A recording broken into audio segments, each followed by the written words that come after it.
Rajkot civil હોસ્પિટલમાં ખળભળાટ મચાવી દે તેવા સમાચાર સામે આવ્યા હતા।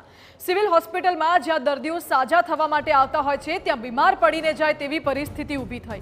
રાજકોટ સિવિલના ટ્રોમા સેન્ટરમાં 5મા માળે દર્દીઓ ભીષણ ગરમીથી બચવા જાતે જ સ્વખર્ચે કુલર અને પંખા લઈને આવ્યા। બારીમાં પડદા ન હોવાથી ગરમ પવન દર્દીઓને ગંભીર રીતે અસર કરતો હતો।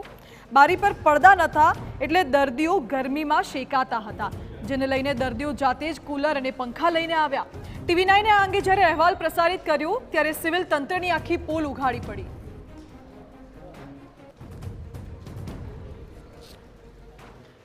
બહુ જ ગરમી છે અને ઓપરેશન હોય એટલે તો રહેવાય ને ગરમી। એટલે તમે પંખો તમારો આ છે ઈ તમારો? હા, ઘરેથી જ લેવો કેમ કે અહીં પંખાની સુવિધા છે ને એટલા માટે। ગરમી બહુ થાય, રહેવાતું નથી, અથોર ગરમી થાય। એટલે આ ઘરેથી પંખો લીધો? અહીંથી લીધું રાજકોટથી। TV9 અહેવાલ બાદ જ રાજકોટ સિવિલ તંત્ર દોડતું થયું અને સિવિલ તંત્રે ટ્રોમા સેન્ટરના 5મા માળે પડદા પણ લગાવ્યા। ભીષણ ગરમીથી દર્દીઓને બચાવવા પડદા લગાવવાની કામગીરી કરવામાં આવી। પડદા લગાવનારને પૂછ્યું તો તેણે સિવિલના સત્તાધીશોની પોલ ખોલતા કહ્યું કે અહીંયા પડદા હતા જ નહીં, હવે નાખવામાં આવ્યા છે।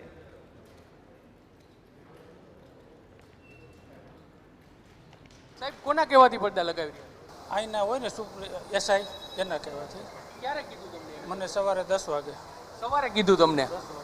એમ નહીં તો આ સૌ હોસ્પિટલમાં, એટલે મને કે તાત્કાલિક આવો ને પડદા લગાવો। પણ અત્યાર સુધી કેમ આમ લગાવેલા હતા કે નહોતા લગાવેલા? મારા ખ્યાલ મુજબ હતા નહીં। તો આ તરફ સમગ્ર મામલો પ્રકાશમાં આવતા ધારાસભ્ય દર્શિતા શાહ પણ સામે આવ્યા અને તેઓએ દાવો કર્યો કે સમગ્ર સિવિલમાં 10 લોકોની ટીમ અત્યારે કામ કરી રહી છે, જે કોઈ પણ પ્રકારના દર્દીને ગરમીની લઈને પરેશાની હશે તે દિશામાં કામગીરી કરશે। સાથે જ જે પણ જરૂરિયાત હોય તે ધારાસભ્યની ગ્રાન્ટમાંથી આપવાની વાત પણ ધારાસભ્ય દર્શિતા શાહે કરી।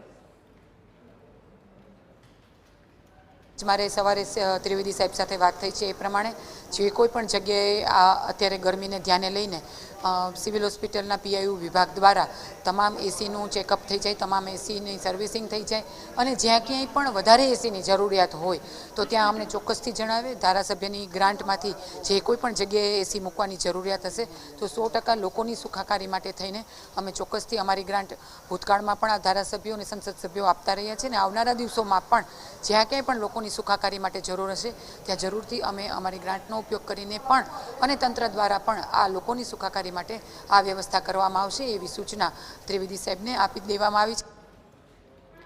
તો સિવિલ હોસ્પિટલના આ દ્રશ્યો જોઈ કોંગ્રેસે કહ્યું કે રાજકોટ સિવિલ તો કૌભાંડોનો અડ્ડો છે।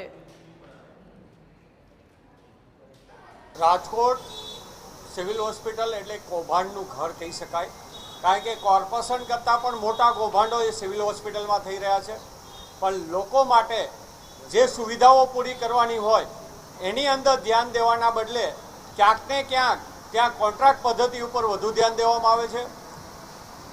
જે રીતે લોકોને પોતાના ઘરેથી પંખાઓ, કુલરો લાવી અને દર્દીઓ માટેની વ્યવસ્થા કરવી પડતી હોય ત્યારે આ ગુજરાતની સરકાર માટે અને રાજકોટના કલેક્ટર્સ સહિત આ લોકો માટે સમજણ કહેવાય કે